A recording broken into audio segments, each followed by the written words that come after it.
Fala aí, galerinha, tudo bem? Tudo bem, nono ano? Como estão vocês? Professora Diana Faustino, continuando aí o nosso conteúdo referente à Era Vargas, tá certo? Havia dito para vocês que as duas últimas fases, né, seriam faladas nessa aula, mas o assunto ele é bem extenso, tá certo? E nesta aula iremos falar um pouquinho sobre o governo constitucional, tá certo? Vimos lá que o governo de Getúlio Vargas estava dividido em três. Nossa primeira aula estava relacionada aí ao governo provisório. Segunda parte está relacionada ao governo constitucional, tá certo? E a terceira parte está relacionada à ditadura do Estado Novo. Professora, o que seria aí o governo constitucional? E tá faltando um Szinho aqui, ó, no constitucional. Deixa eu colocar rapidão.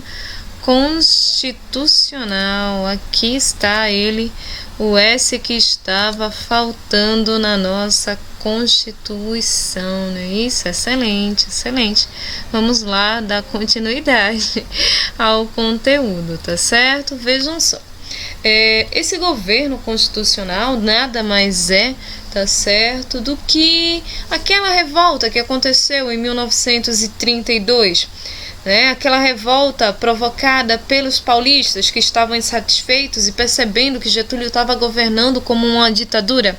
Lembram daquela revolta? Claro que naquele período Vargas ele vai aí derrotar a revolta, né, militarmente, só que os paulistas saem ganhando. Por quê? Porque em seguida ele convoca uma constituição, certo? Então ele passa a governar nos seus primeiros 4 anos sem uma constituição e agora ele oferece ao povo uma constituição. E essa constituição de 1934, ela vai ter aí características muito interessantes, tá?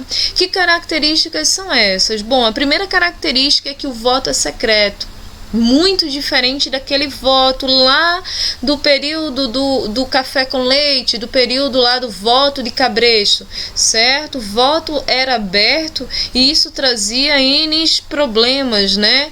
Por quê? Porque dava abertura às fraudes, né? Então tinha muito aí essa questão. Então ele acaba instituindo na Constituição de 1934 que agora o voto ele é secreto, tá certo? E direto. E o que seria direto, professora? Bom, você pode votar no candidato que desejar, tá certo? Então tem essa característica. Uma outra característica bem interessante, essa daí vai, né, para as mulheres e tal, é o voto feminino. As mulheres, a partir da Constituição de 1934, elas passam a ter direito por lei de votar, tá certo? E isso vai ser um passo muito importante nas conquistas femininas ao longo do tempo. Nos seus primeiros mandatos, ele vai ganhar a massa, ganhar o povo através das leis trabalhistas. Então, o que ele faz, né, em relação a essas leis trabalhistas?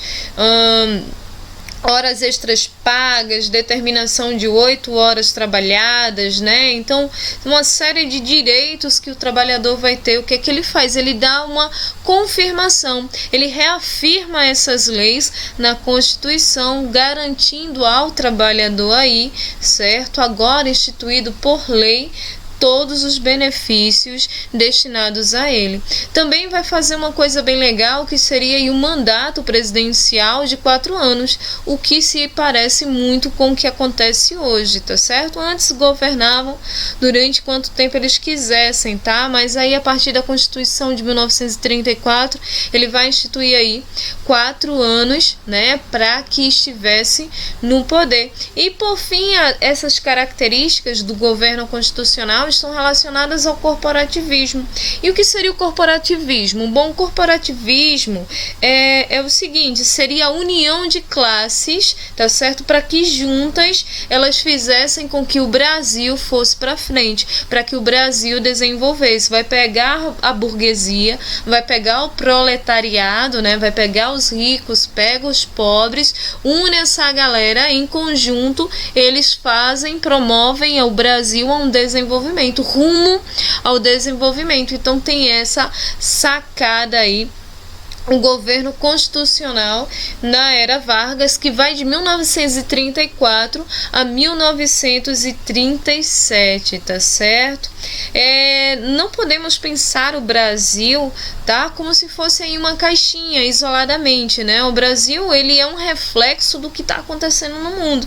E o que estava acontecendo no mundo na época de 1930? O que estava acontecendo no mundo eram duas correntes muito fortes surgindo, né? O nazismo, que já foi falado pela gente, e o fascismo, né? Dois governos extremamente ditatoriais e totalitários na região da Europa. O fascismo, né, que tinha como líder o Mussolini, o Benedito Mussolini, na região da Itália, e o nazismo, que tinha como líder o Hitler na região da Alemanha, tá certo? Então cresciam muito. Na verdade, os países começavam a se organizar para uma Segunda Guerra Mundial, né?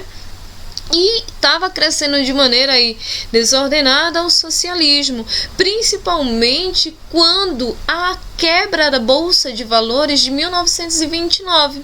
A Bolsa de Valores de 1929 quebra, existe uma grande depressão, né, por parte dos Estados Unidos, que vai perder muita grana com isso, né, isso vai perder aí seus produtos e tal, vai perder o mercado europeu, tá certo? Muitos países europeus extremamente capitalistas, né, perdem muito com isso, perdem muito dinheiro, entram em crise, enquanto isso o socialismo está muito bem, obrigada, porque não dependiam desses países, tá certo? E começa a crescer, e começa a ganhar força, e começa a se expandir, não só pela Europa, como por parte do mundo, inclusive nos países latino-americanos, tá certo?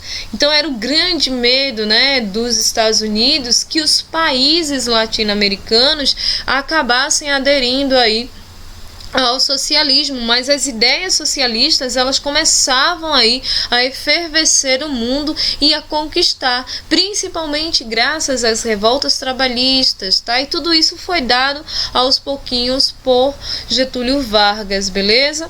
Mas o que teria isso como reflexo no Brasil? O que é que tem a ver o fascismo e o nazismo lá na Europa e o socialismo com o Brasil? Bom, tem tudo a ver, tá certo? Por quê? Primeiro que o Getúlio Vargas, ele era um cara que era muito simpatizante, tá certo, dos regimes totalitários. O cara era um ditador velado, assim, ele fazia as coisas de maneira muito sutil que o povo não percebesse, mas ele tinha uma pegada, assim, um fascínio, uma admiração muito grande, né, pelo Mussolini, pelo Hitler e tal, tinha muito essa pegada, tá certo? E aqui no Brasil vai surgir duas organizações, uma de orientação fascista e outra de orientação socialista, que seria aí a Associação Integralista Brasileira. A Associação Integralista Brasileira são como se fossem partidos, dois grupos, dois movimentos que começam a crescer no Brasil, e a Aliança Nacionalista e a Aliança Nacional Liberalista, tá certo? Que seria o que precisamente? A Associação Integralista Brasileira, ela tinha como líder o Plínio Pacheco, tá certo? E o que o Plínio ele queria, né? O Plínio, ele era um cara que era muito adepto aos ideais totalitários, né? Liderados lá pelo Mussolini, pelo Hitler, tá certo? Ele queria instituir no Brasil um governo forte, um governo totalitário, onde quem tivesse no poder mandasse em todas as esferas, tá certo? Então eles queriam que houvesse apenas um unipartidarismo, né? A ideia de partido único, sem a opção de vários partidos, para que houvesse uma, de fato, democratização, tá? Então vai haver aí muito essa pegada, essa característica. Eles até se associavam muito, né, a esses regimes que cresciam na Europa, o nazifascismo. Tanto é que eles aqui no Brasil criaram, né, os camisas verdes. Lá Na Itália, o Mussolini criou os camisas pretas, né? Lembram que até a gente já comentou sobre isso? As camisas pretas eram tipo uma polícia especializada para o Mussolini, e eles agiam de forma muito brutal, eles matavam, eles faziam N coisas, né? As pessoas temiam aquele tipo de polícia. Aqui eles tentaram implantar uma polícia também bem severa, tá certo? Que eram as camisas verdes e tal. Então tinha essa pegada aí muito forte, tá certo? É claro que os movimentos vão crescendo.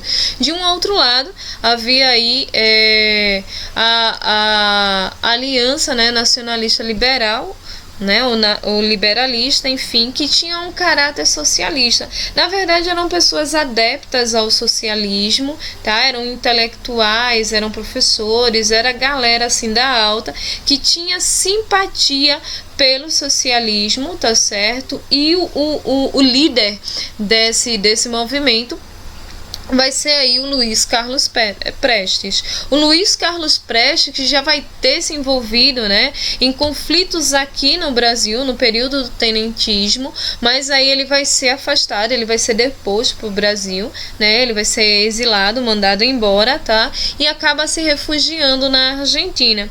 E o que é bem legal é que possivelmente, não sei se vocês já ouviram falar, em um filme chamado Olga, tá certo? É um filme de caráter brasileiro, vai mostrar um pouquinho do nazismo, vai mostrar um pouquinho, né, do que foi o nazismo vivido aqui no Brasil, tá certo? Então, o filme Olga, né, vai ser interessante porque ele vai tentar retratar a figura da Olga e a figura aí do Luiz Carlos Prestes. Professora, qual seria a relação? Vejam só, o Luiz Carlos Prestes, ele estava exilado lá na Argentina.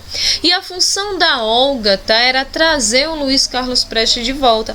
Então ela vai para a Argentina, tá? Eles forjam documentação falsa, vêm para o Brasil como se fossem casados, acabam se apaixonando, tá certo?